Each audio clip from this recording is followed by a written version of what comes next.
Well,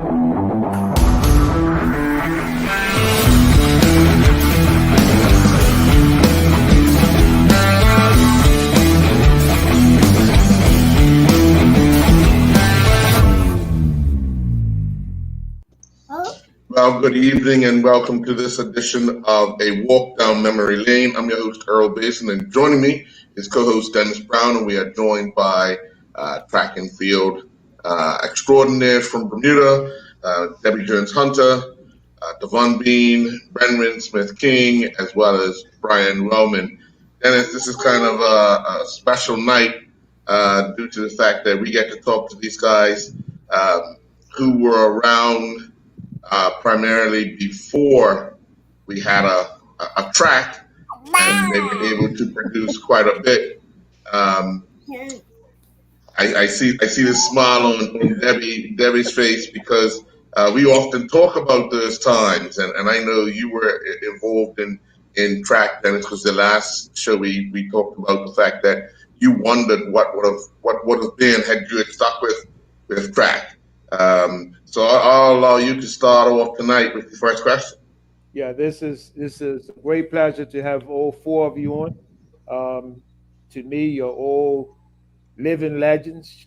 To you should have your own statues in Bermuda, somewhere along the island, because the significance of what you brought to track and field over the years, from Debbie to Ranrin, Brian, and Devon. So it's a pleasure to have you guys here.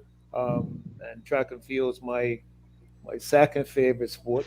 My favorite sport is football.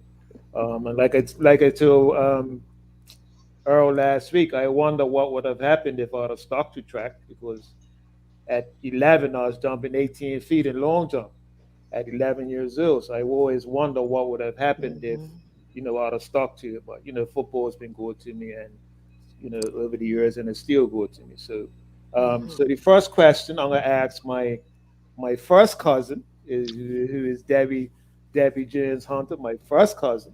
Um, the first question I'm going to ask you is, how did you? And this is for everybody. How did you get into track and field? Um, Whether it was in primary school, who influenced you to get into track? How did you first get into track and field? I actually started running at Elliott School. That was my first primary school, and then I transferred to Harrington Sonic, went to Berkeley. Jerry Swan is the person who actually encouraged me to get involved in track and field.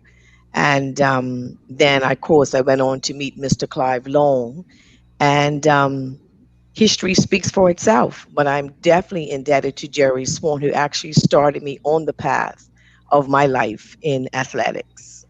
Mm. And you, Brendan?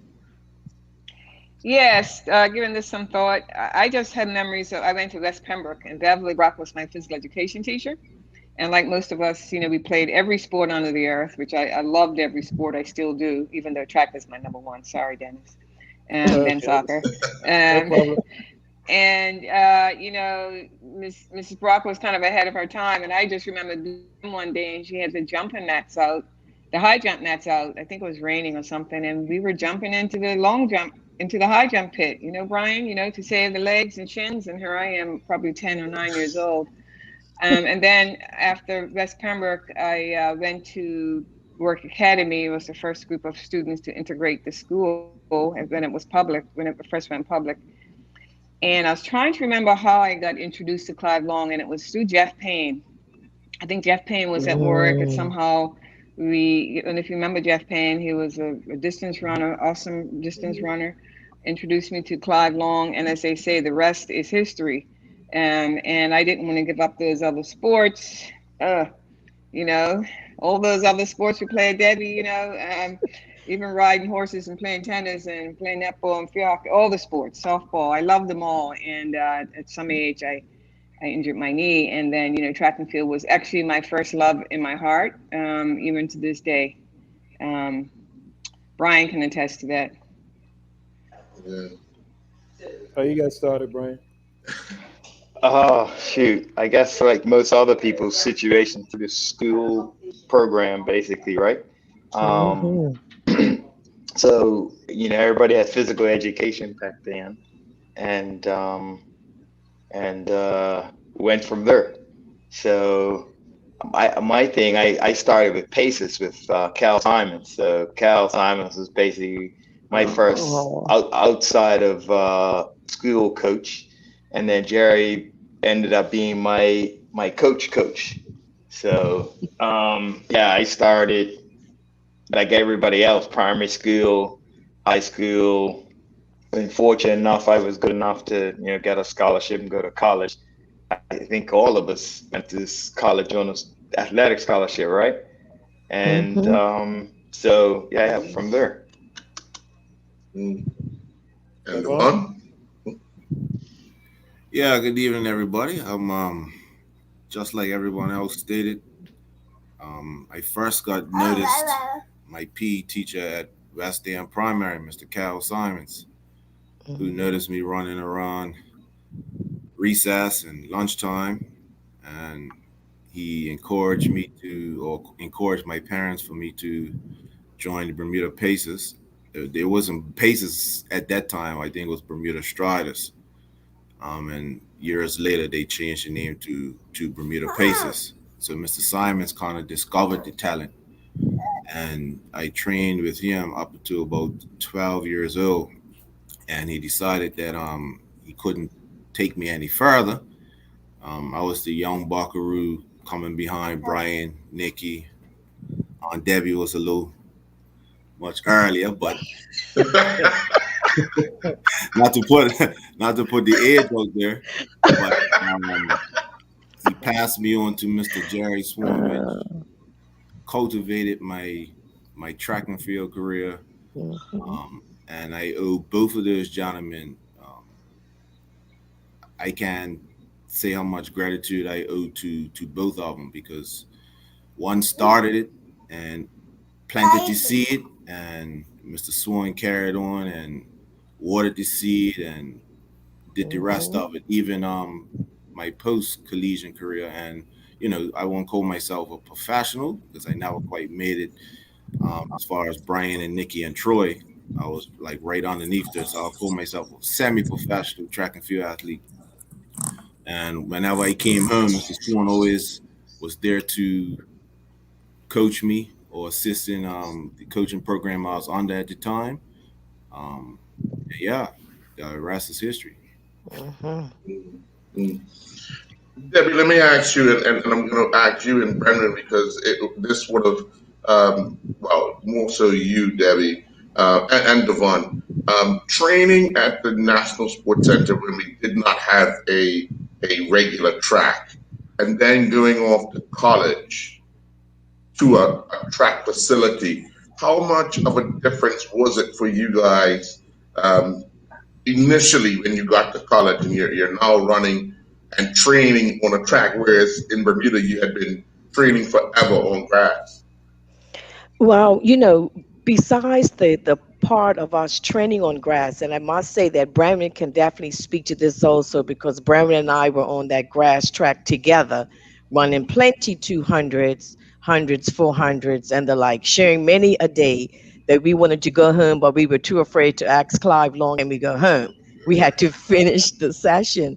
But we were able to travel to various other countries that had synthetic tracks. So since I've been involved since 1972, we went to Barbados to the first Caribbean Games. We had the synthetic track. So it was an easy transition for us during the years because then we were exposed before we got to the actual college level. Because we attended the CAC games in 1975. I didn't go to college until 76. University Tennessee State after the Olympics. So it was a pretty easy transition. One thing I will say that grass that we trained on many a day. Was very instrumental in our confidence, one, our determination, two, and our will to always stand apart from everyone else. Those spikes back in the day were about what? This long, you think? Yep.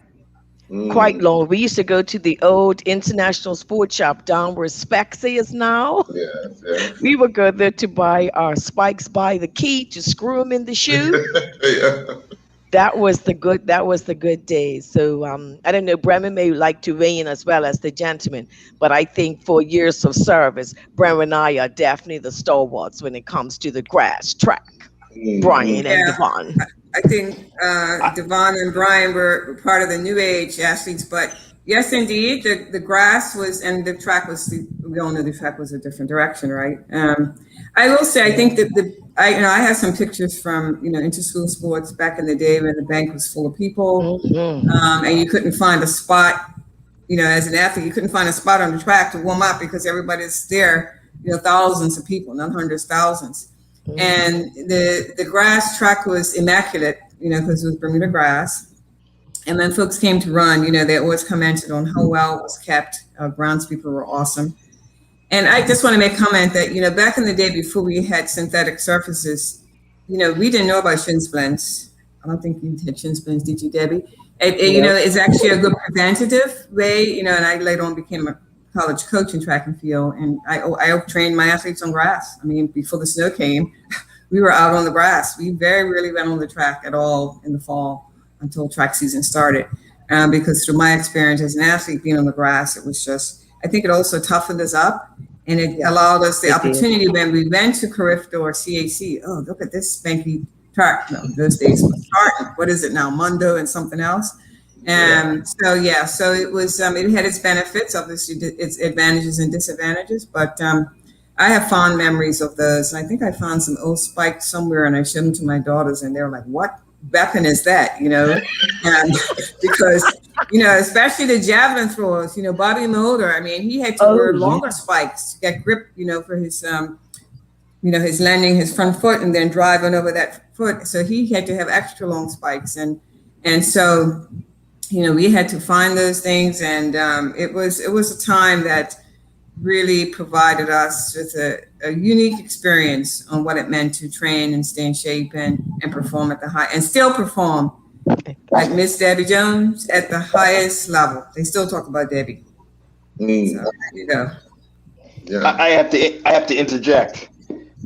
I was part of that grass track. The Oh, you were anything is okay. I was. Oh, I you was. were a young pop. Good, Yeah, good. yeah, yeah. I know the spot where you all used to go and throw up, where the grass was a little greener. Ron Body Pavilion. I remember that spot exactly. So I know very well about the grass track. Thank you very much. Ah. So Brian, when you said that, how was it for you that transition of then going on a runway? Because obviously training is different and competition is different on grass, and then when you move to a track, it's something new, something different. Well, I see there's a ton of benefits to it. We always want like what we see everybody else has got, like Brandon was explaining. The grass track actually had tons of benefits from it. You had to work harder to get the similar performance. You had to, there's more. So basically, the things you had to work harder at. Now, once you put it on a synthetic surface, the energy you put into the surface came back to you, as opposed to the grass track. But that grass track was the top of the top. I mean, it's the best grass surface. I mean, it's like a golf course green, right? I mean, that's how it was. Mhm. The lawn care guy. He it was a real mower. I mean, it was rolled and it was like cup match Mhm. greens type of thing. So it was a very good surface. So it wasn't like just some regular grass that you'd have in your backyard that you mow and that kind of thing. It was kept immaculate and very well, but it had tons of benefits in terms of training.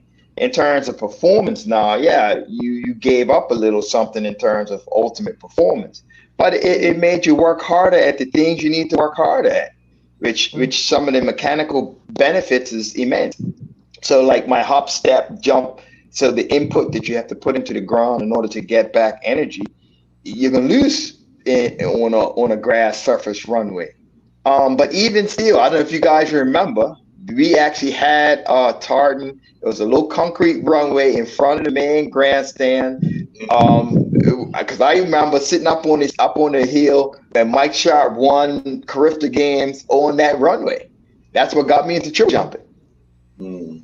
Oh, Yeah. So cool. Didn't know that, Brian. Nice. yeah. We're excited for that. Yeah. Yeah, that hop, skip, and a jump. A lot of us tried it when we were in primary school. Couldn't master that whole thing. Dennis, did you ever try that? Coordination, Earl. I was very well coordinated, Earl. Okay, It's all about okay, coordination. but you were stronger in long jump, right? Yeah. Long jump, Okay. 100 and 200. What Well, was you your know, triple then? I have What to was say your triple that, jump? What was your triple jump? I didn't do much triple jump. I did Never made the pit, man. Couldn't make the pit. I concentrated on long jump. That was my deal, 100 and 200. just have to let you all know that, Dennis and I have a Jamaican heritage. Our great Oh, great grandmother Yeah, is Jamaican. So, but I still give all my credit to Bermuda. mm. I may definitely. have those genes, but at the end of the day, where do we finish, Dennis? Yep, Here in Bermuda. for And sure, that's what's for sure, important. Yeah. for sure. Devon, when you started out, I guess with Mr. Simon and then with Mr. Swan, um, how did they dial down what particular events they wanted you to do, um, and how did you receive that? Because some athletes don't always agree with what the coach sees the potential in one, but they want to do something different. I don't know. It was something about those gentlemen that was similar to my father. Um, Mm, Hmm. they were great motivators. They were disciplinarians, and I believed everything they told me. So if they told me go jump off a city hall and land on my head, and that would help me to be better, I would do that. mm, I had the fortunate of being fast and being able to jump. So I messed around the 100, the 200, long jump, and triple jump. Those were my events. But on the youngest age, but as I progressed through teenager into my university, early college days, you have to start specializing, so to speak. And I had some success as a triple jumper.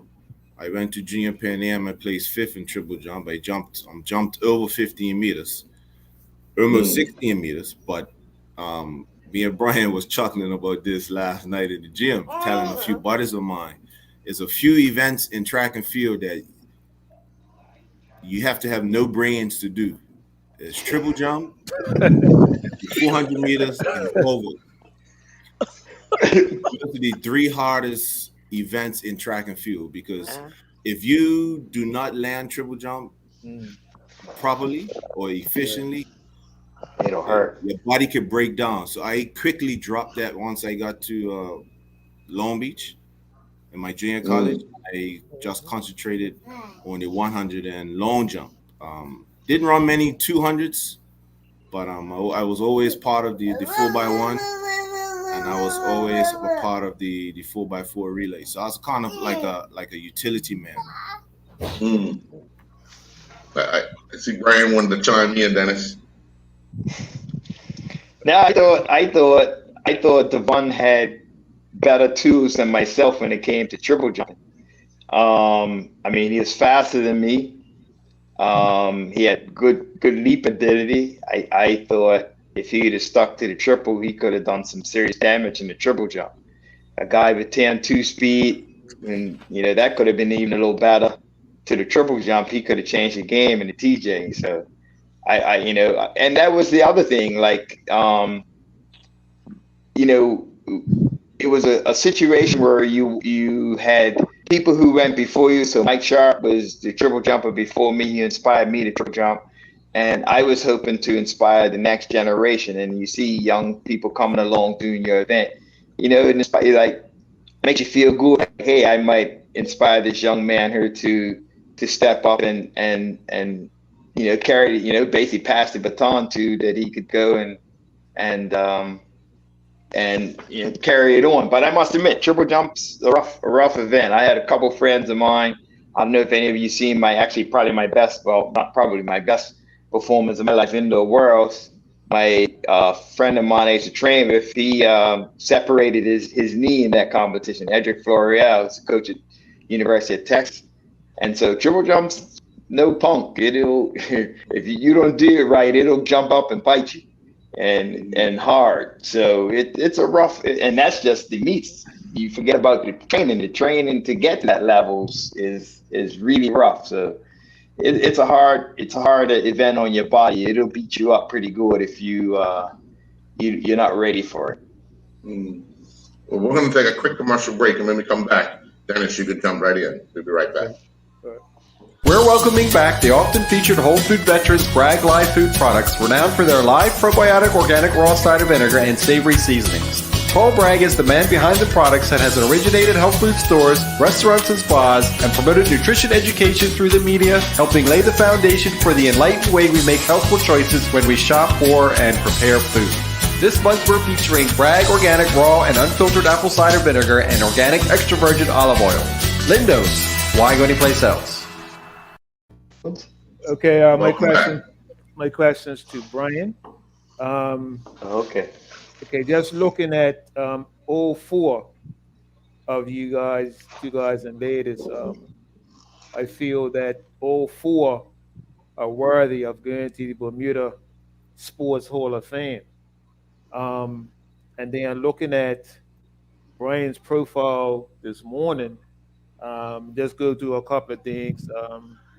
The World Indoor Champion 1995, attended 2 Olympic Games, came 5th in 1992, 6th in 1996, first in Carifta in 1986 in Guadeloupe, first in World Indoor Championships in Spain 1995, first in CAC Games 1999 and 2001 in Guatemala.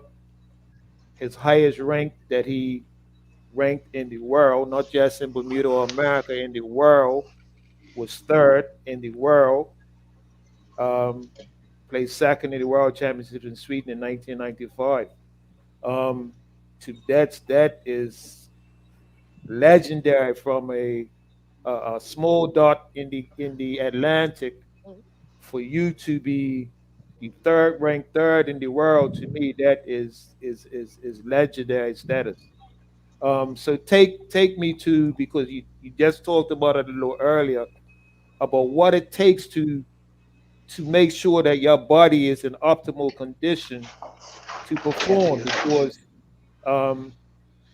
you have to go through the heats, and then you have to be strong enough and good enough to now go through to the final. So take us through a typical training week for in preparation, or say if you're getting ready for a track meet in about a month's time. Take us to what it takes to take us through the process of getting to the product. Take us through that process. Couple little updates there. 4-time Olympian, 88, 92, 96, 2000. That's my 4 Olympics I went to. Okay, I have 3 World Championship medals. A gold medal indoors 95, silver medal 95 outdoors. I have a bronze medal from 93 indoors. So yeah, I was ranked 3rd in the world twice. I was ranked in the top 10 in the world for a better part of a decade. The training cycle. So I wanted somebody to actually, one of the sportsmen at the time, to come and watch me come practice, watch me come to Arkansas, watch me train for a week, and then actually follow me to Europe on this European tour I had. So I'll give you one workout. This is a workout, not workouts, a single workout. So weight room, squats, cleans, Hip and back is a machine you lay down. It's like you put it's a pad underneath your hamstring and you work pulling your leg down. So it's like sprinting basically, but laying down. So it's resistance. Med ball toss, hamstring curls, leg extensions. That's just a weight room. Go downstairs, sleds, third your body weight, 40 yards, 90 seconds rest. At the end of the cycle, we do 8 of those. So 4 sets of 2. Then we do 4 times 100. They were yards because it was on a football field, American football field. We start at the back of the end zone and run to the 10. Gives enough space to slow down. We would do 800 yards sprints. Time, there's a specific target time that we're running for.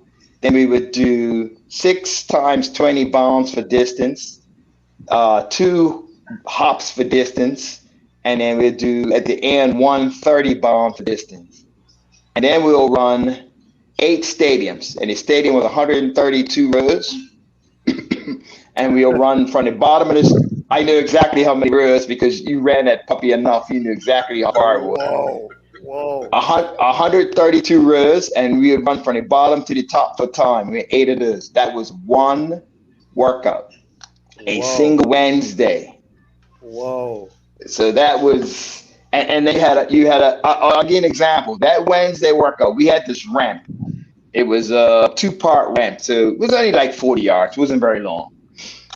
I have never, after the workout, walked after I've laid down on the turf for I don't know how long, got up and walked from the bottom of that ramp to the top of the ramp. You had to walk to the top of the ramp because the elevator was at the top of the ramp.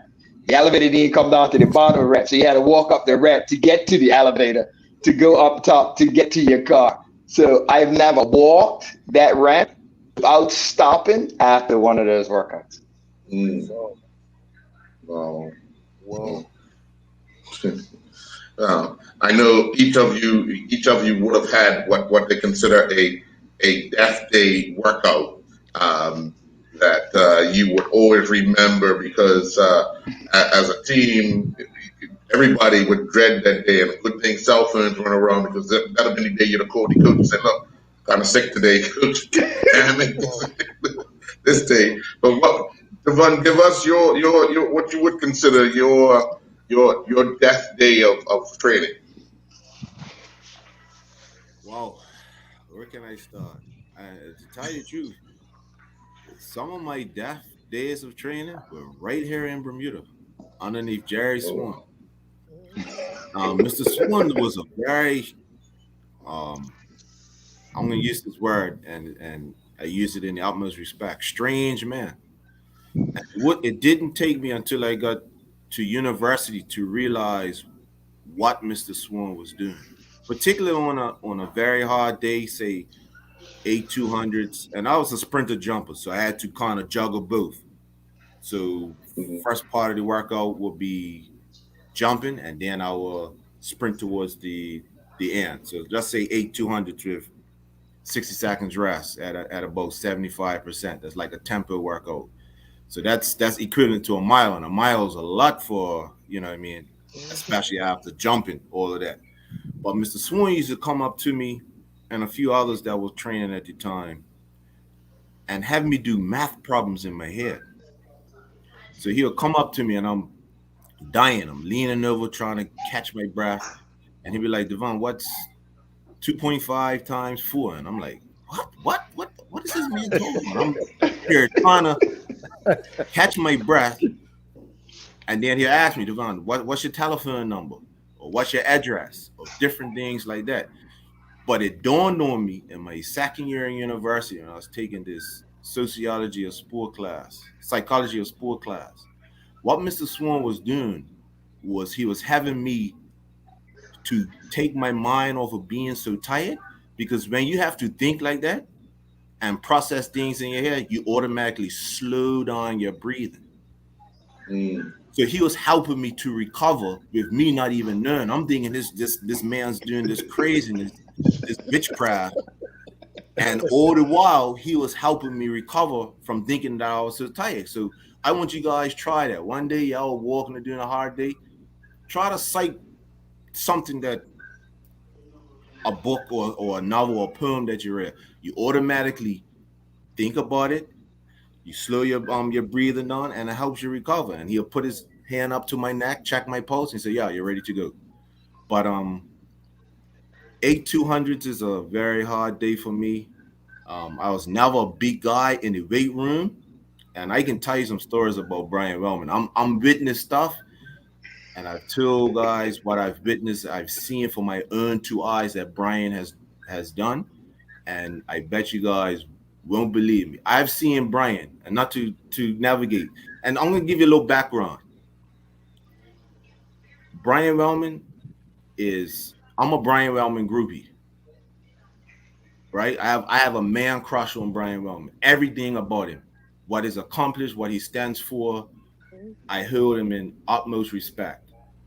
So I get very passionate when it comes to track and field, and for whatever reason, I always talk about Brian, and rightfully so, right? But I've witnessed Brian put out 15 hurdles, and you put him at the man's height of 110, which is what, 42 inches, Brian? Miss King, 42 inches. Mm-hmm. Just think of that. With a weight vest on, and bound over 15 hurdles continuously. Seeing it with my own eyes. Then he'll take the weight vest off and do single leg hops over the same 15 hurdles. Just think about that. That's almost 4 feet high. And yet you're talking about, what was it, 25 pounds in the weight vest, Brian? But Yeah. different things like that. People look at track and field athletes and see, okay, he only runs for 10 seconds, or he only runs down the runway for this amount of time. But the amount of work it takes for you to do that, Miss Debbie Jones Honda could tell you, Miss Honda, right? Miss King could tell you. Is a cliche everybody says. Everybody wants the glory, but they never see the story, right? The story has a lot to do with what you guys see on TV. Same way, Mr. Braun, get into your specialty, soccer. You know, you see those guys playing. You don't know the amount of hours and blood and guts that athletes have to pour out. And I try to explain to athletes that I'm involved with. I said, go online. At some point, you have to take your body to the next level. Usain Bolt, Shelly Ann Fraser Price, LeBron, Michael Jordan, they're out there puking their guts out, and you're wondering, why am I doing this to myself on purpose? But if you experience that hurt then in practice, because that's where all the work's laid down. The competition's supposed to be the easy part. It's just supposed to be on autopilot, as Brian says, right? But you never want to. Athletes nowadays, they're afraid to hurt. They're afraid of hard work, man. Mm-hmm. And it old school hard work pays off. I really believe that, in whether it's working your 9 to 5 or your part time or your hobby. Like you can see Flora. I'm sure when Flora comes back, time and time again, and the list goes on and on. People don't realize what it takes to get to this level and to stay at that level, and all the sacrifice and discipline you have. But that's why most athletes, and I heard Ms. Rayner say this the other day, Ms. Hunter's a testament of it, Ms. King's a testament of it. They can go to the boardroom or a business job and apply those same skills because they know what winning feels like. They know what teamwork is all about, and they can just transfer whatever they did as an athlete and take it to the boardroom.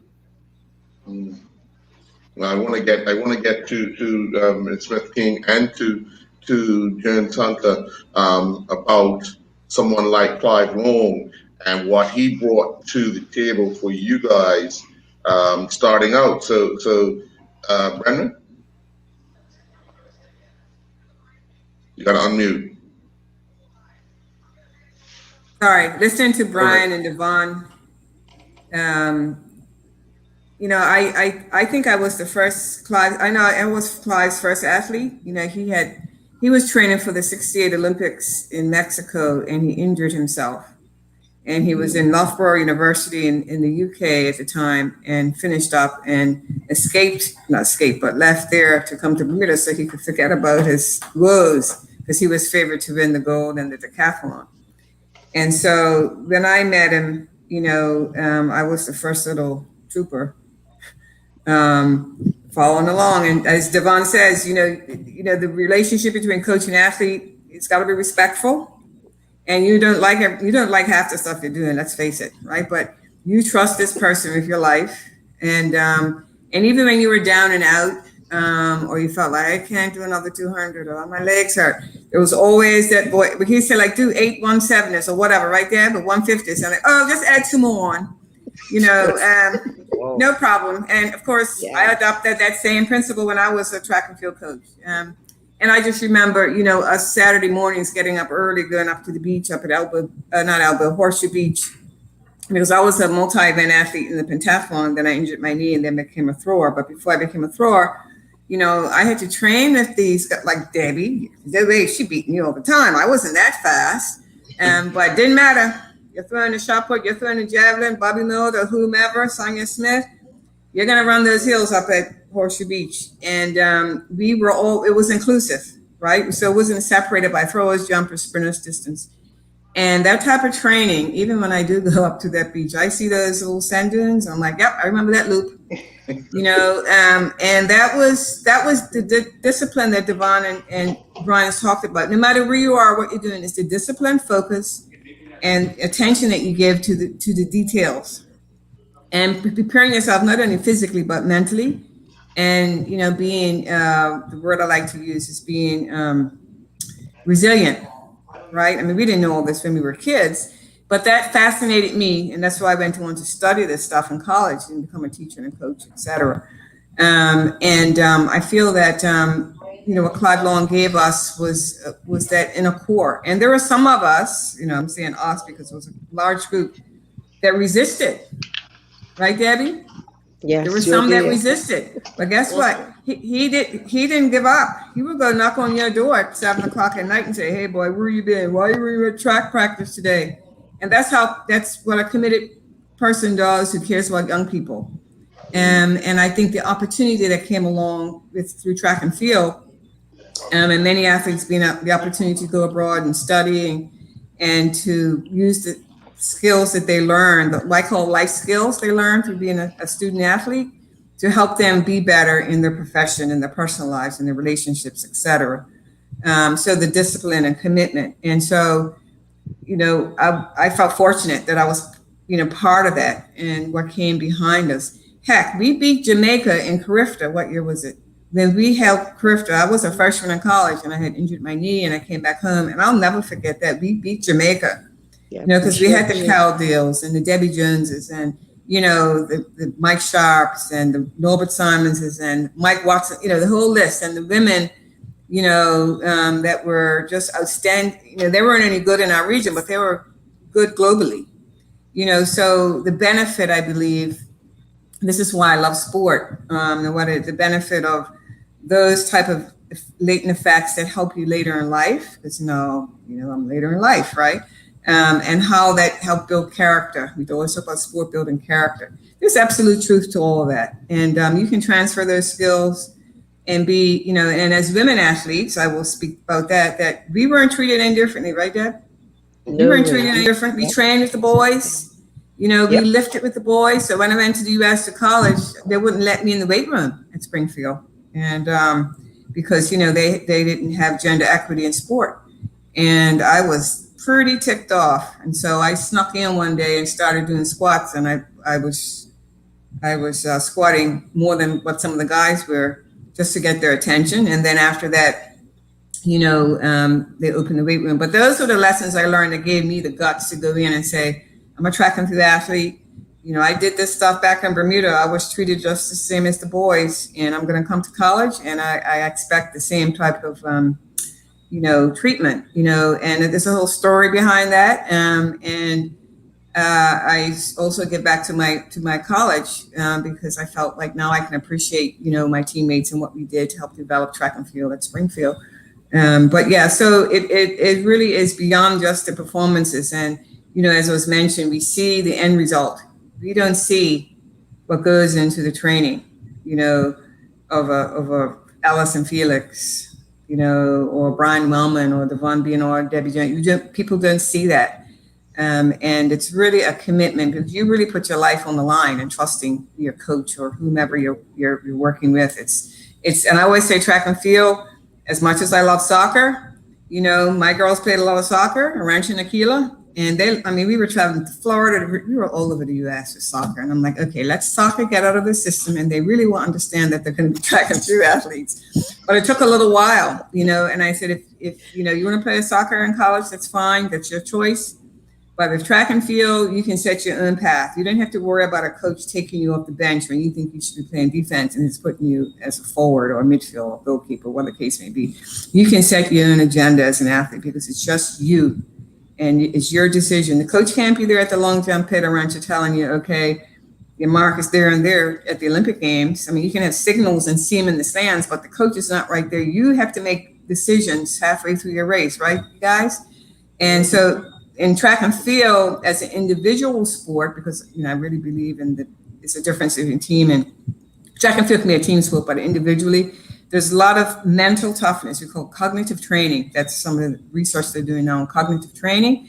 And what Devon talked about is exactly what Jerry was doing. It's a cognitive training. It's not just a physical training.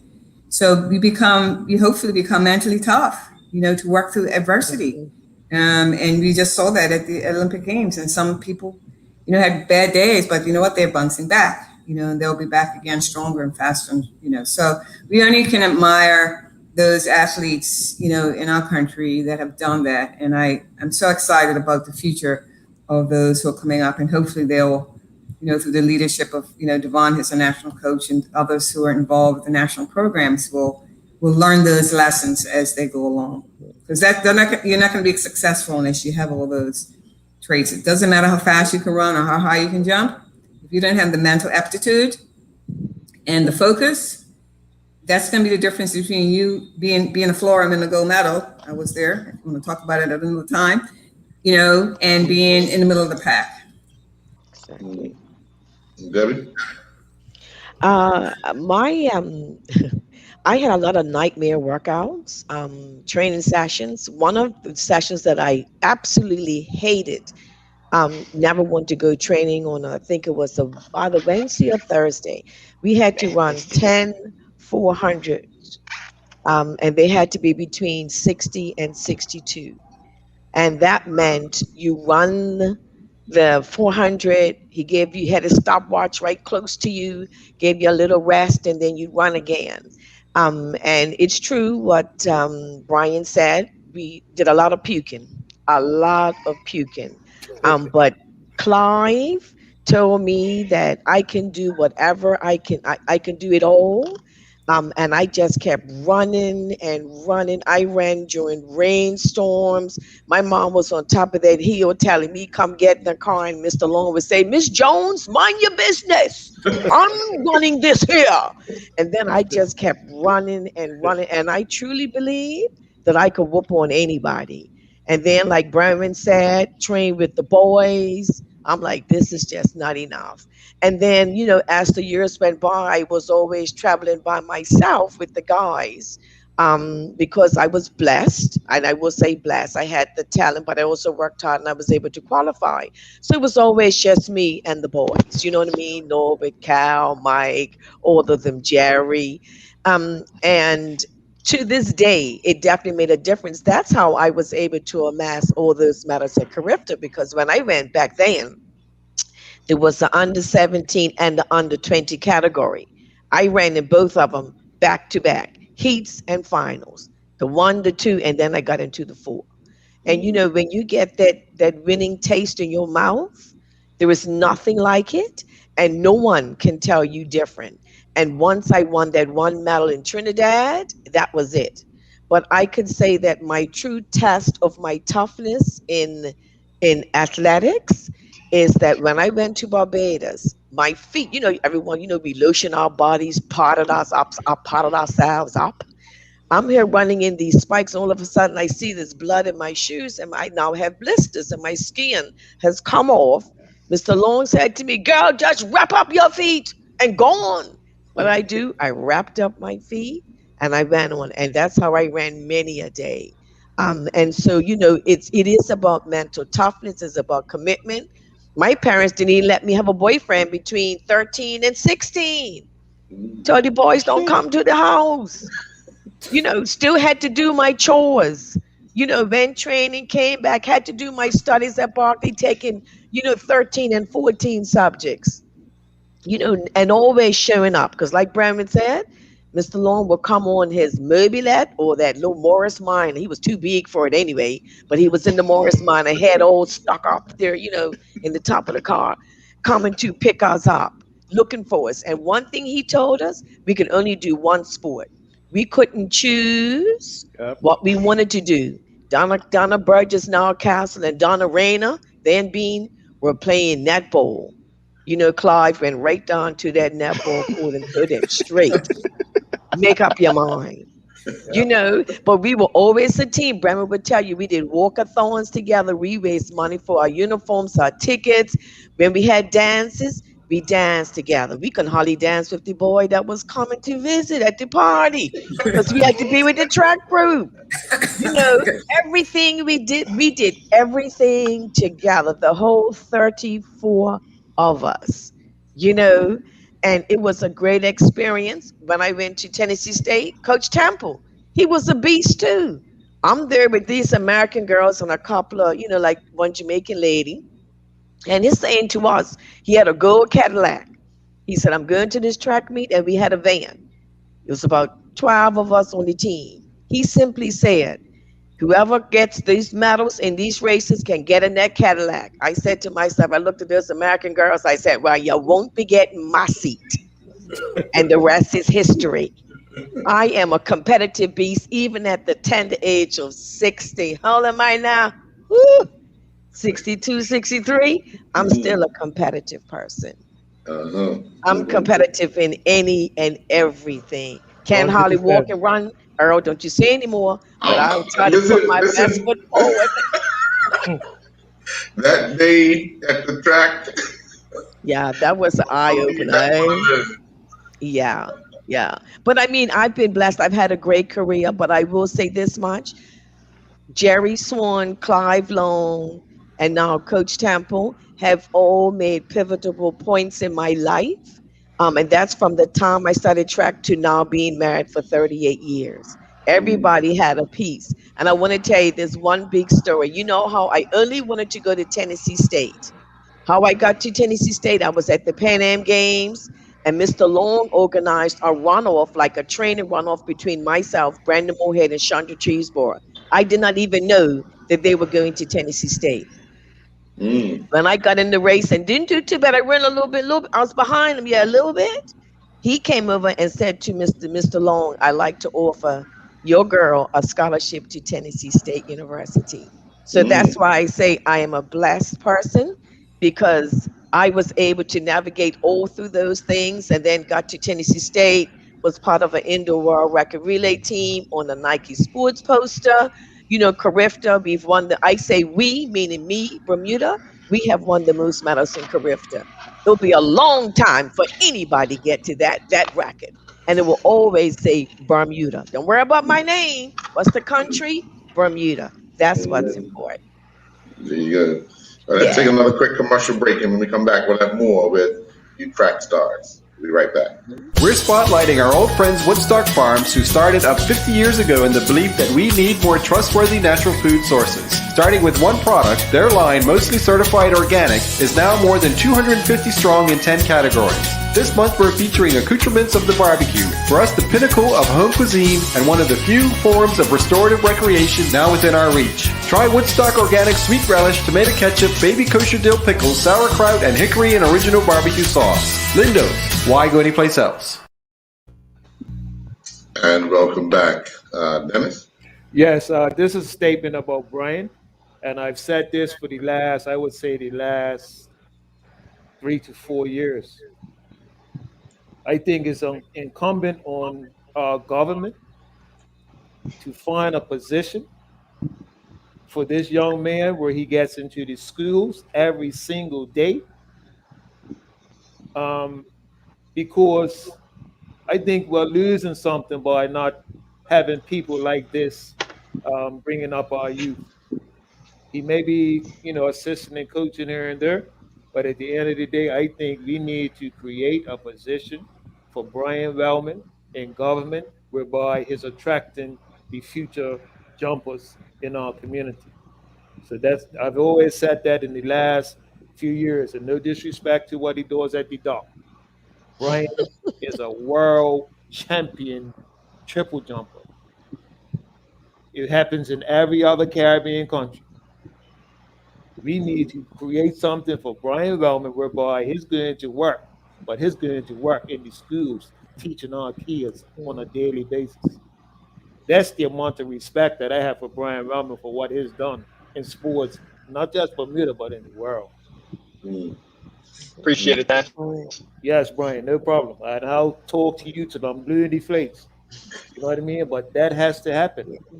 I So mean, go ahead. the sad part about it is that I think even in this panel, we've had athletes outperform. So in other words, you have people who do things at such a high level, and then when we come back to the country, you don't know what to do. So like if I gave you a Ferrari in Bermuda right now, one, you couldn't use it. You don't know what to do. If you drive 20 miles an hour, you can't get the car out of first gear. So you all of a sudden you've been given this incredible tool, but now you look at it and go, okay, what do I do with this? And so to that degree, and it's not even just jumping. I had some conversations in 2012. I was fortunate enough to be at the Olympic Games, and I had talked to some of the athletes in terms of some of the simple questions, because that's the other part. I always did this in terms of, as an athlete, I always analyze what I did, and then what I did well, what I did not so well. Look at who was doing better than me, what they were doing better than me. I became a student of what I did, and not only what I did, what even other events, because you never know you might learn information. So I was always a student of what I did. I always try to become a student of basic biomechanics. And so, like, for instance, I got, like Devon talked about, my weight room stuff. So I figured out, I go to the weight room, who's the strongest guys in the weight room, what are they doing? So if you've ever been around track and field, throwers live in the weight room. Most throwers, discus, javelin, shot putters, they live there. That's their home, basically. They spend more time in there than they do at track. So I basically become friends to the throwers and figure out, okay, why you do this, what's the purpose of that, how do you get better at this? And so I spend tons of time. So my knowledge base isn't based on just jumping. I mean, I have distance friends of mine. I mean, Arkansas, where I went to school, we were a jump distance crew. So we had a pretty cool camaraderie in terms of our team, and we were distance based. So I understand distance runners, even the time and the energy that they have to put in and mileage. So where they put in actual running mileage, I had to do bounding mileage. It's the same type of thing, and I learned how to work out how much of that I actually had to do to survive my whole season. So the knowledge is vast from many sources. And so you're right. I mean, I have a ton of information, but who's getting it? Fortunately enough, right now we have a jumper, Janai Parent Chief, who's basically following my footsteps in terms of being a triple jumper. He's actually a jumper because he's a high jumper as well. He's not too bad a long jumper either. But my deal is to give him the information. It's more to basically, I want him to be ahead of the curve. I want him to know more about triple jump than I did at the same age, which is what you attempt to do. Because ultimately, what is your coach? Your coach has the information that he's trying to impart into you. So if I know as much as my coach, but I have the physical body to be able to use it, that's the goal, right? You need to have the knowledge and to have the body at the same time to use the knowledge. I mean, we're a lot wiser than we ever were when we competed, but none of us had the body to go out there and do anything with it. We can't utilize the knowledge right now and put it on a track. But so the goal is to impart it to the next generation. So my thing was with all the other sports, I was explaining to them. The other problem we have in Bermuda, Debbie's, and that's different. I realized that too in terms of the people who make it to the top are going to make it to the top regardless. If you listen to Debbie talk, listen to her attitude, listen to how she thinks. And that's somebody who's going to win regardless, no matter where you stuck them. She'd have went to Timbuktu, she'd have won. Didn't matter because that's the attitude in which she brought to the game, right?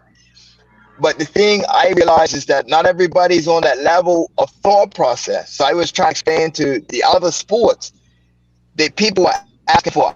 I just need to get this much or this much. I'm like, no, you need to ask for what the people who are winning, what are they doing? And you need to do at least the same, if not more. And so the part of what we have to realize is, see, we're from Little Bermuda. What is a big benefit to it, and it's from this standpoint. If whatever our sport is, if you find the best camp, training camp, distance camp, running camp, swim camp, wherever in the world, and you say, hey, I want to join, they look at you from Bermuda. Nobody from Bermuda's on the radar. Yeah. Most people will let you in because you ain't seen as a threat. Because it's like, I'm not gonna basically Jamaica isn't gonna let a US person into Jamaica right now to train for the 100. You ain't getting in the country because here's my competition, right? So, but you come from Bermuda, like, yeah, they let you in, no problem. You're 101, and So the key is the thing we need to do is, which is what Dennis, I think, is trying to get people to understand. We don't know what world-class athletics or world-class athletes thought process, whole process, not even thought process. How you think, how you live, how you act, how you train, what it takes to get to that level. And so most of us sit back and watch it on TV. We got a favorite football team that we support or whatever, and we're just one parts that it got for most of those guys to be out there. And so I was fortunate enough to be able to compete at the highest level, but I know what those moving parts look like. I know what true dedication looks like. I hate the fact that people say, are you training for the Olympics? And they're talking about this year for this year's Olympics. That is so bogus. That's an insult, because if anybody was that talented that you pick up sport, or even the sport you did, and you just decided to be serious the year of the Olympics and make the Olympics, that's crazy. Olympics takes at least one cycle, if not multiple cycles. I tell people already, I'm an overnight 10-year success. So the first time I started to train with Mr. Swan was 84, 85. I didn't win a world title in 95. So that was 10 years of throwing up, fertilizing the grass and everything else, right? Before I got to the point where I was actually the best on the planet. It didn't happen overnight. And that's the thing that we have to understand. We live in this instantaneous world now where I push a button and then it shows up to my door the next day or 2 days or whatever. And this sport's not like that. What you put in is what you get out. And it takes time, not like a week, a month, even a year or two, multiple years. So if you don't string together great training, at least for 4 to 8 years, you're kidding yourself. At least kidding yourself to think that you could be the best on the planet. Dennis? Yes, to DB, no, Devon. As the director at the BNAA, what are some of the challenges that you have of getting the top sprinters like away from other sports, because, or athletes in general, because we had a little young man on last week, Nairobi Mills, who's very good in cricket. But I also heard he's very good at the 800 and stuff like that as well. So one of the things I told him is that, don't give up on track and field, because track and field could take you, that was one of my regrets. So what are some of the challenges that you have of getting the top athletes to track and field? Um, that's a difficult but simple question to answer. And if you really think about it, track and field collectively is only viewed and watched in its entirety every 4 years. You have some people that have to be educated about how a track and field athlete makes a living. They think, okay, your Olympics is 4 years away. Like, what do you do in between, or do you compete? How you make a living? But which is getting to my segue into my point. Um, as we all know, most young men, including my son, who I think is a hell of a track and field athlete, comes to him naturally. I'm talking about naturally, but he loves what you love, Mr. Brown. Mm-hmm. That's football, right? Track and field is one of the, and I'm not just saying this because I'm a part of it, but I like to think of myself as an athlete in its entirety. I had my share of playing football. I wasn't that good. I was fast and I was physical, but I knew something deep down, as well as my parents, as well as my coach at Somerset Cricket Club, Joseph Gooden. Mm-hmm. He told me just the other day he thought I can go even, just as far in football, but he knew that track came more naturally to me. Track is not a very attractive sport because it hurts, Mr. Braun. The training behind it, it hurts, and nobody wants to do that work. I go back to any individual sport. You go back to Florida. Yes, we have a thriving triathlon community here, but I guarantee you know what those guys do. Those kids do their triathlon 5 o'clock in the morning, getting up to swim laps. Those of you can afford to pay to swim at National Stadium or Warwick Academy or Soldiers. The rest of them got to swim in the harbor, right? And this is before school, and then go to school, and then come after school and train some more, and then go out on your bike, and then go for your run. So when it comes to like individual sports, you have to really love it because you don't have 10 other people to help you if you're having a bad day. We run against the stopwatch and the tape measure. That's where we base our that's where we base where we are, the ultimate level. We're trying to outrun the stop club and outrun the tape measure. But the problem is when I was coming along, I knew we had a lot of PE teachers that were very well-rounded PE teachers, meaning they did track, they did cricket, we did everything. But more or less nowadays, our PE teachers that are in the school system now are the cricket lovers or soccer lovers. They don't know much about track and field, or track and field doesn't enthuse them as much. So they might have a guy on the bench that is fast as whatever, and the coach knows that. And this is where coaches have to stop being selfish. And we can sit here and Miss King can tell you, Jones can tell you, Brian can tell you, we lose a lot of athletes to other sports because it's something about, I don't know, it's something about that football and that cricket bat that parents thrive off. That's the ultimate, right? They want to see their child playing for Barcelona, playing for Liverpool, Manchester United, or the West Indies team, cup match, right? But runners don't get the love that we need. And Brian Wellman told me this years ago, and I always stick in my head. And I schooled a guy in a barbershop the other day. Track and field athletics is the first sport known to mankind. Without our sport, you wouldn't have played any other sport you see on TV at the Olympics right now. And that's fact. That's fact. And it frustrates me that parents, other coaches in other sports, you have a kid, male or female on the bench, know that they're better in running, better in track and field, but they're gonna keep them because they know the fast. And every coach loves speed, whether it's golf, whether it's baseball, softball.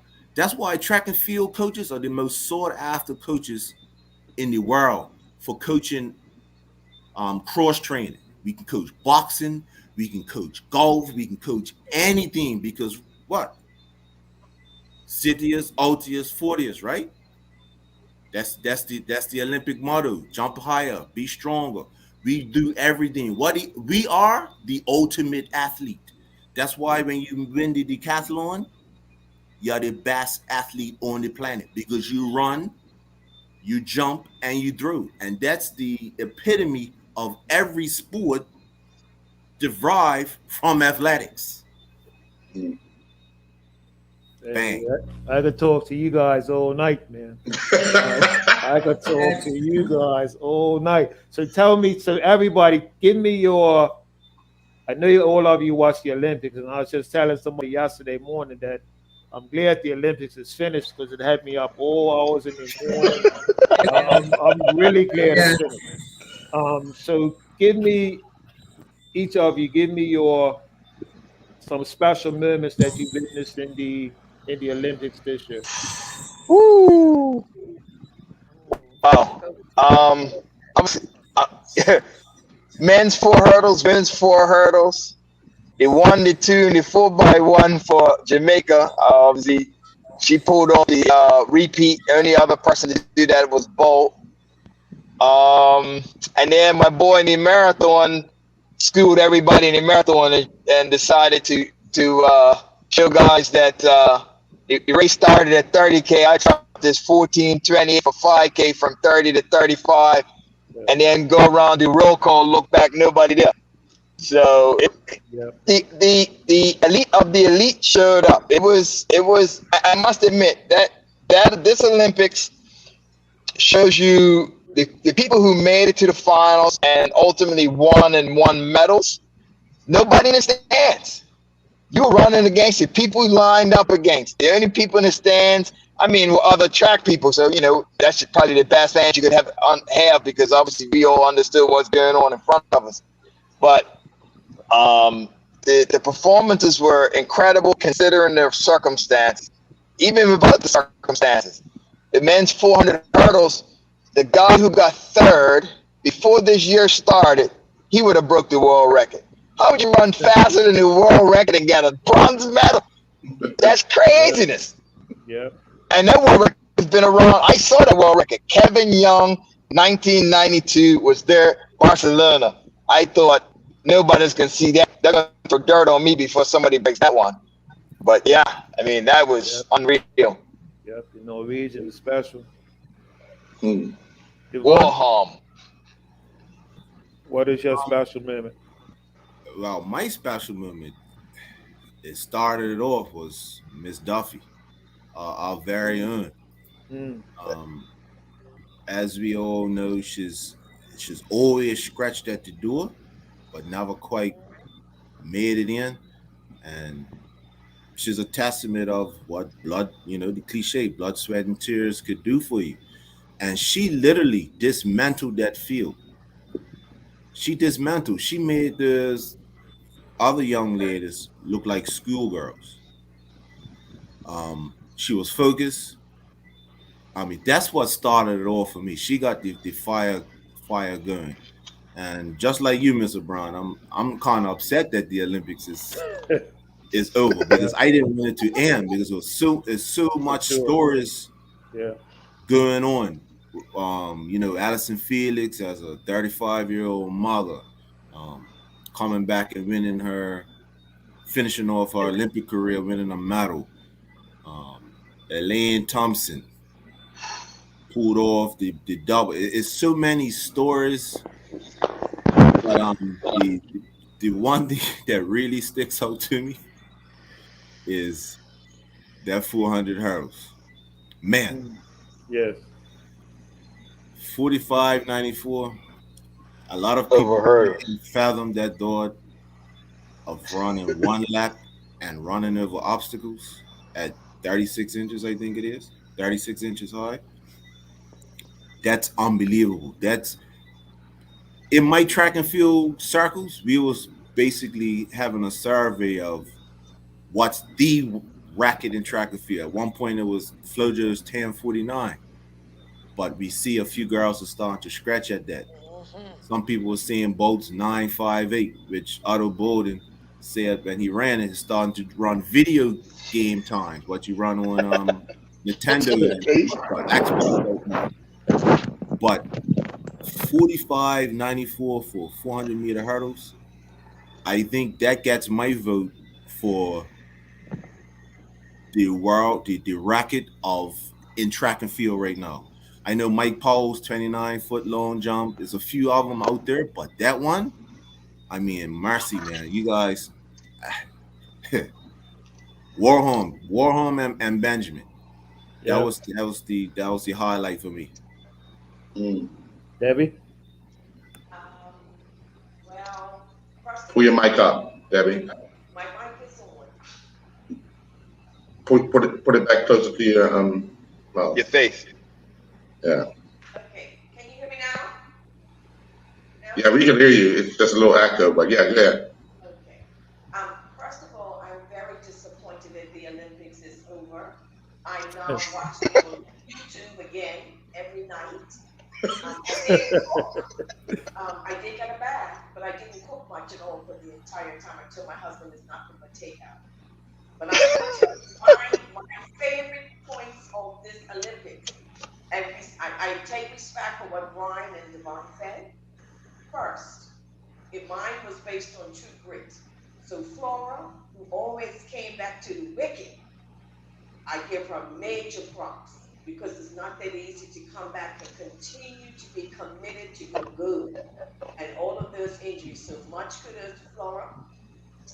My second one was the high jump, the men's high jump. The two jumpers that shared the gold medal, who both had the same almost injuries that were just threatening to their careers, came back. I thought that was true, but my ultimate performance, you would never guess, was the women's triple jump. My girl from Venezuela that broke that world record. I love her endlessly.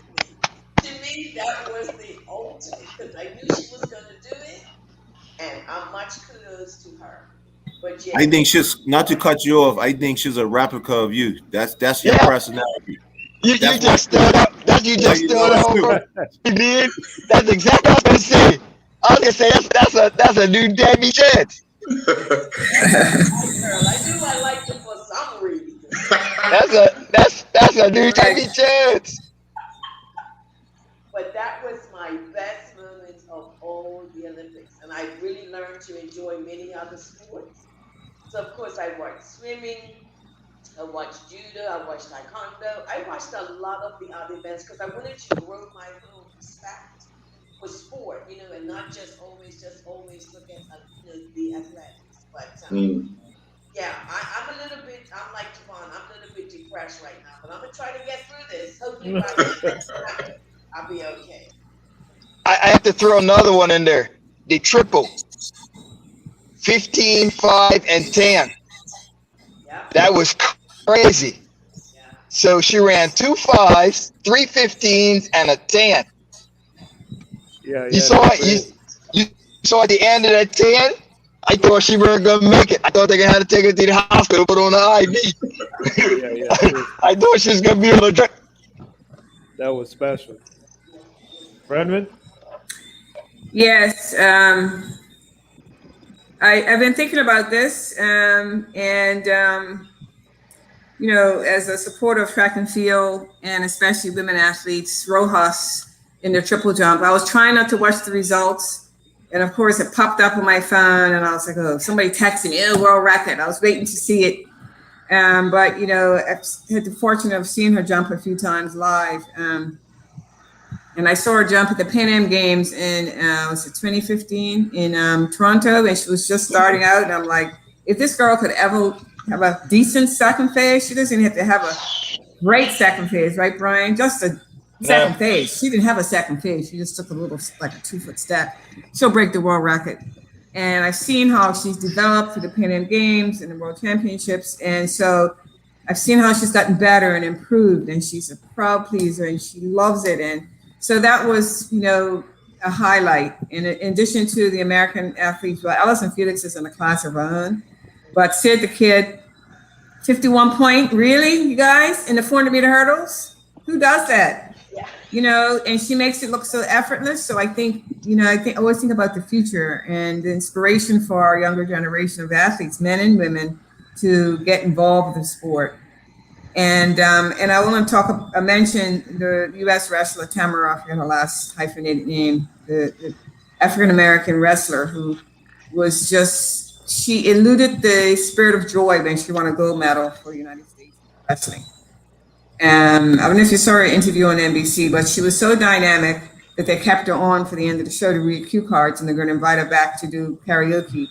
But her spirit and how she cried because, she worked so hard, and her family came from Ghana, and the sacrifices that she made, and how she knew she believed in herself. And so the message, that I got from her was I was in tears just listening to her interviews, and I kept listening to them over and over. And I said, well, if I was teaching a class, I think I'd start my class with that. Her inspiration, and how she respected her teammates and her opposition. And if you haven't looked at her YouTube, you need to look at it like now. She's crying, and she's got the American flag, and she said, I'm so proud to represent my country. And, so to me, that was what the Olympic spirit is all about. But nothing topped what Flora did. And I was fortunate to be there at the finish line to see her win that gold medal. And we were, there, representatives of the Marine Olympic Association. And behind me sat international officials from the International Federation for Triathlon. I didn't know who they were. I just looked at their jackets. And they kept tapping me on the shoulder when she was on the bike. Oh, Flora's got this. I'm like, oh, no, she doesn't have this yet. They kept doing it. When she got off, when she did her first lap of the run, they kept tapping me on the shoulder. You don't need to worry. She's going to be the winner.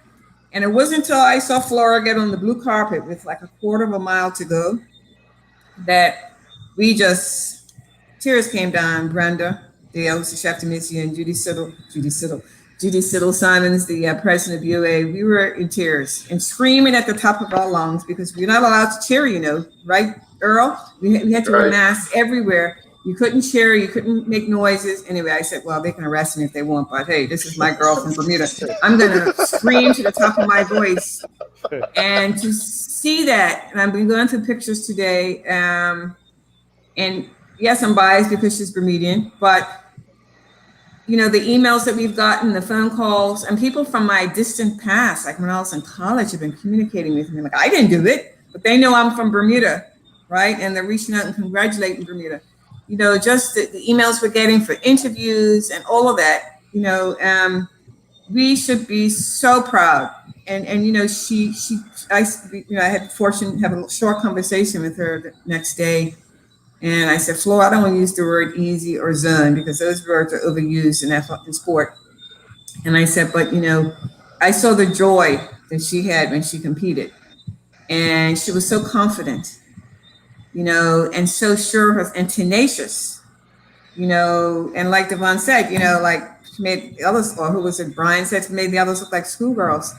That, I've been around sport all my life. Besides the performance of my two daughters or my two kids, that was the highlight of, being in sport of athletics. And I felt so honored and so humbled to be able to witness that and to see this athlete who is ours, win a gold medal. And I know Flora's had her ups and her downs, and she's worked through injury and all kinds. And nobody, she's been nominated for a few awards because of her, her generosity and how she greeted those runners, the athletes that came in behind her. I assume you've seen those pictures. I mean, she finished laid on the ground, and then she got up and started welcoming second and third, the others behind her. So that was something. I will, I'm actually going to take one of my pictures and glue it up and put it on my desk because she inspired me so much by her performance, and it was just an honor And I can speak for people just not in Bermuda, but those outside of Bermuda, that the recognition that she's getting and will continue to get has been admirable. And I think she'll hopefully she'll be able to share her story more. And she deserves all the credit that's coming to her, because it indeed was a sacrifice. Oh, I wonder what that picture was. You know, and they didn't arrest us, and we had the flag, and she see the flag, and I said, we gotta get her the flag. And so we pushed through the media and the reporters. So I share that with you because, you know, I know how hard, you know, Devon and Debbie and Brian and Cal and Norberts and Mike's and all those folks, you know, that were Donna, everybody, all of them generation of athletes, how hard we worked. And it didn't matter that track and field was my sport that I specialized. It didn't matter. Oh, there was running in there, right? And when she finished the run, they kept saying, oh, Earl, you remember this, the British woman, she was a really good 5K runner. She's a really good track runner. They made it sound like she's going to catch Flora. I said, not today. Not today. Flora would just kept her stride. She just stayed within herself and opened the gap. She looked like Kipchoge on them. Yeah, I said maybe she'll want to run a marathon. Maybe she'll want to run the 10K for us for Bermuda, you know. And you know, so yes, that was you know, that was I call it magical. It was a magical moment, and we, you know, at Flora, the monkey's off her back, you know, and she loves what she does, and I think she'll continue. She's competing this weekend coming up, and then another competition in Canada. And she will excel. She is the ultimate. So thank you for allowing us to share. But I can say in honesty, I still can't believe I was there to witness it. And I got to touch her gold medal. And it is heavy. And I'm like, okay, I just wanted to get it to somebody else, you know. It was truly magical, and all deserving to her. And all the young athletes that are out there, whether they're in the triathlon or whatever sport, should be inspired. You know, as Devon talked about the challenges of our young people, they need to understand the tenacity and the strength and sacrifices. It doesn't happen overnight. And for Flora, girl, hats off to you. You're so proud of her. And I think that Bermuda has the talent. And I'm looking forward to the next Olympics, and thinking that we'll continue to grow some of those youngsters to become Olympians. So that's my story. Yes. I think we got next. Man, I appreciate that, Bremen. You brought up a bunch of other things, but like you said, that we could be here for the next 8 hours if we wanted to be. Because a very proud moment for myself was your daughter. I would have to be the coach at the first World Youth Gold Medal that your daughter won at World Youth, and so I understand the sentiments and the feelings when one of your own goes out there and takes care of business. And in this case, it happened to be the sport I love, track and field, and you know, I was walking around like I won the medal, you know, for the rest of the competition, because it's I mean, even my other track friends who were at the World Youth Championships and other coaching capacities and stuff, you know, you get their admiration because they realize, hey, you got another young athlete coming along who could do what I had done in the past to kind of keep the torch going. So yeah, I mean, it's the sport is phenomenal for the standpoint that it inspires and you know, hopefully gets the best out of people and best out of our country. So that's, you know, this gold medal that Flora has achieved. I hope it inspires us to realize that, yeah, we come from a little spot, but that don't mean we have to be little. You know, we could be the best on the planet, no matter, just because we came from 60,000, that don't matter. So, you know, I just hope it inspires in all, not only just, you know, triathlon or all sorts of sports, but any walks of life, music and whatever. We could be the best anywhere. You just got to put in the work, in the time, believe in yourself, and you know, work towards the ultimate goal of being the best version of yourself.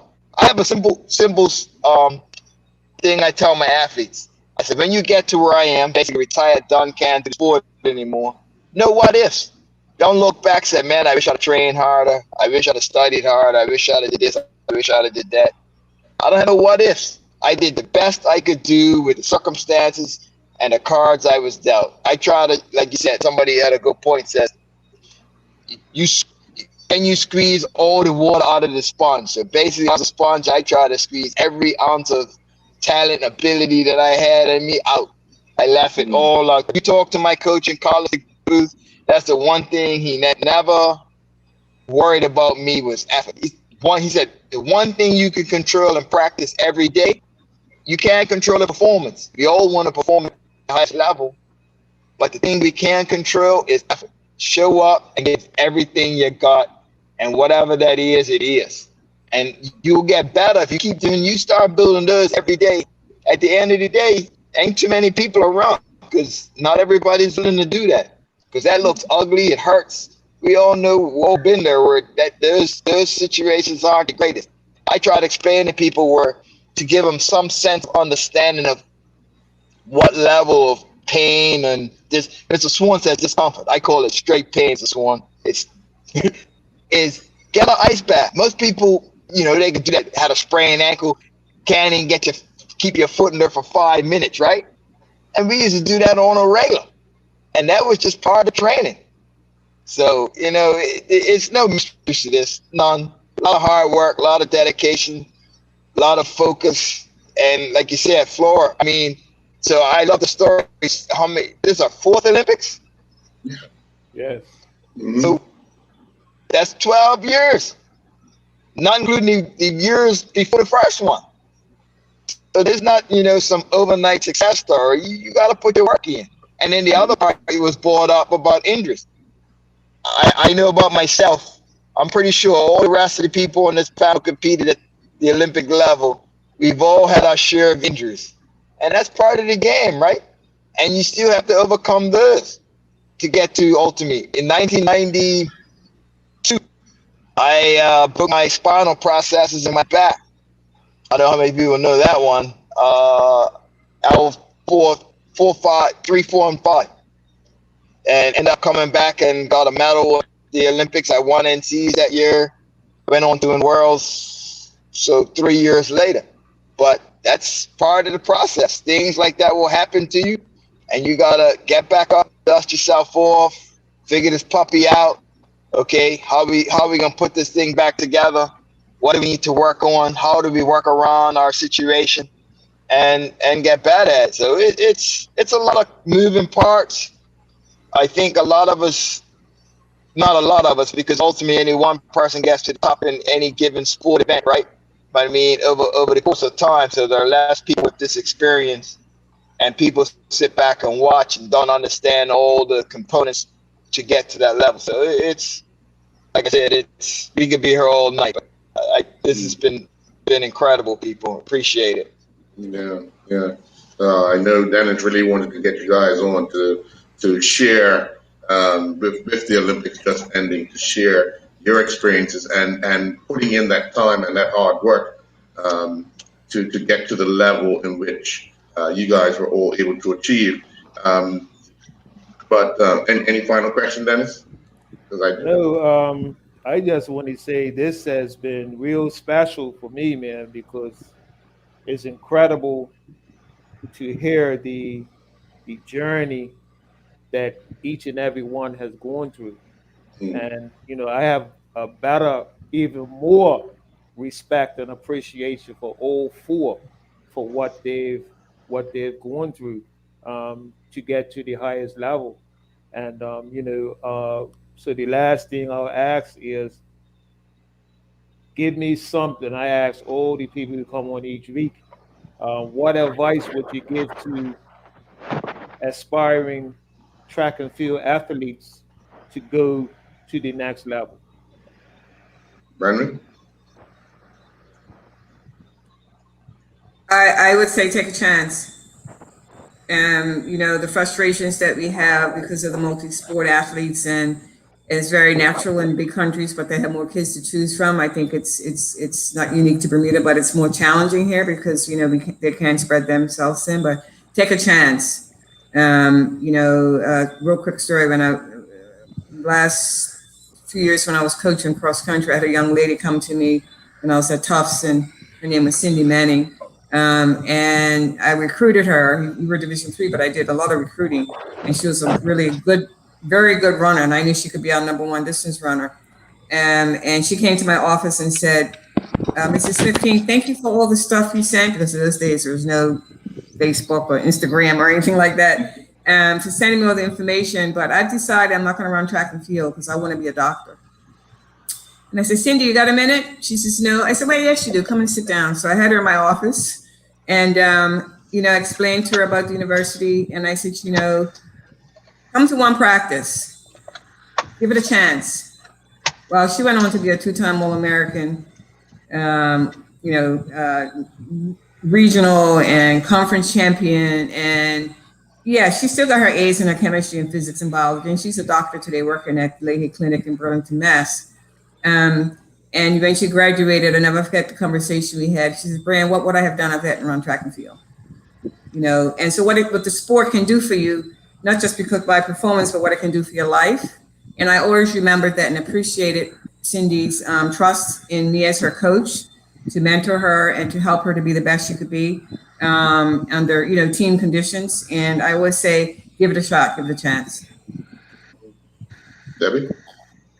I would basically say that be committed to your goal, learn and be willing to stand out from the rest.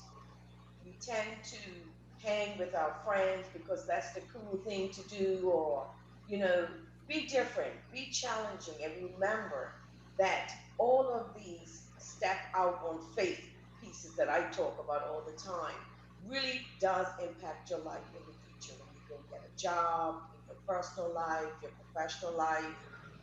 Even as you are mentoring or being of service to your country, it's important that you love yourself and you stay committed to your goal. Trust and believe the yo will come along. But you one is strong enough to stand out on your own, do that. It is a rewarding experience. Brian? Don't sell yourself short. Don't, at the end of the day, know what is. Don't look back and say I shoulda, coulda, woulda. That it's a wrap. Know what ifs. Don't sell yourself short. Don't kid yourself either, because basically you gotta face you and realize that is this ability and talent and gift that I was given, am I maximizing it? Am I getting the most out of me? Am I wringing sponge dry? And at the end of the day, can I stand when they write my name and the things that I achieve next to my name, am I proud of them? Don't know what ifs. Give it the best that you got. And it's also a learning curve. That's the other thing I try to explain to people. You got to be a student. Like I said, all the greatest, even Bermudians. I remember the one great birthday, quick story. Sean Goda and Bascom we were hanging out. And it was simple to me. I realized why we all got to where we got to. We're all junkies at what we did. We were all absolute sports fanatics at what we did. Be a sports junkie. Eat, sleep, drink. That was it. That's your circle. And that's what you got to do if you want to get to the top. Or not necessarily get to the top. Be the best version of yourself.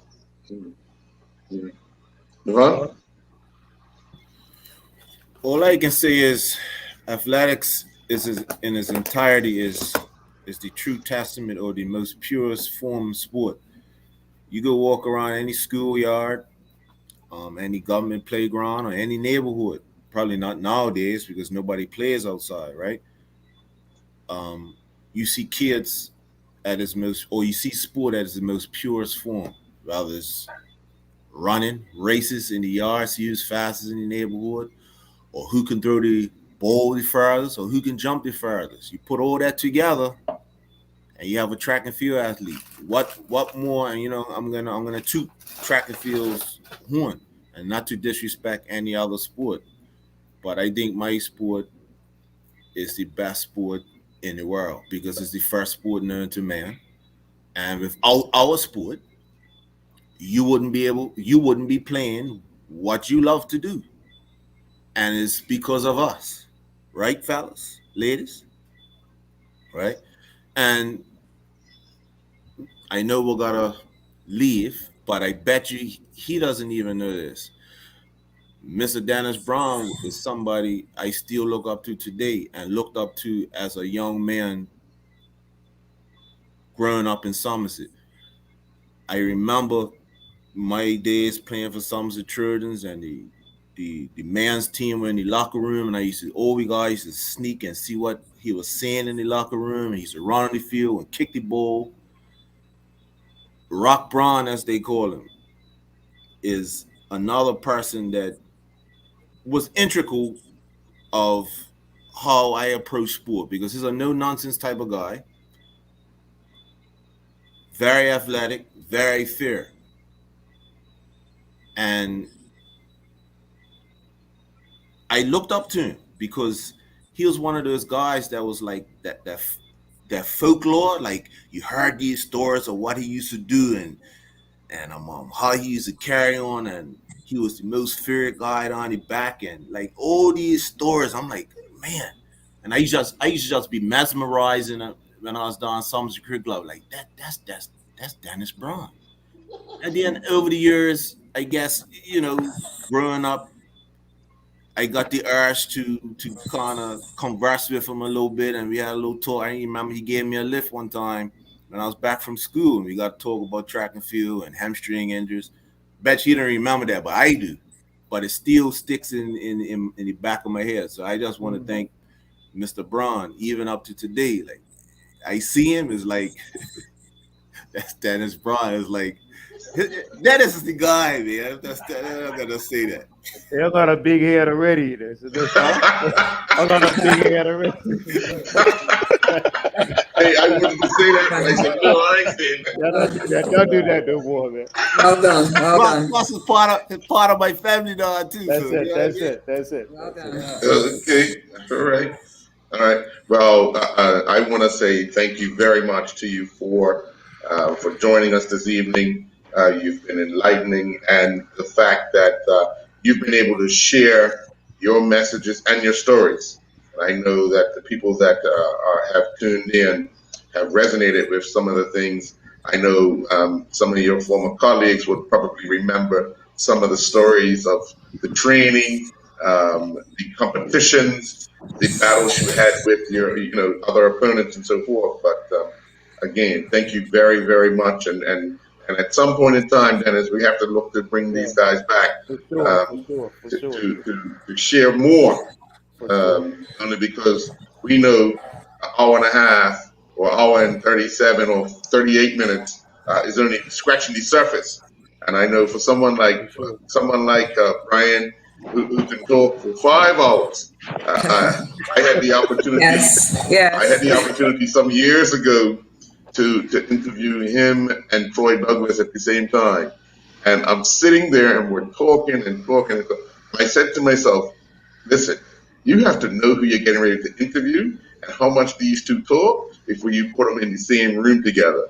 Wow, Because wow, it went on for almost 2 hours and 10 minutes and they hadn't even reached, I don't even think the year 2000. So wow, wow. but I quite enjoy listening to each and every one of you For real, for tell your real. story, and obviously you can inspire somebody else who's probably going through the journey or getting ready to go through the journey that would use what you said tonight to carry themselves through. So again, thank you very much, and folks, enjoy the rest of your night.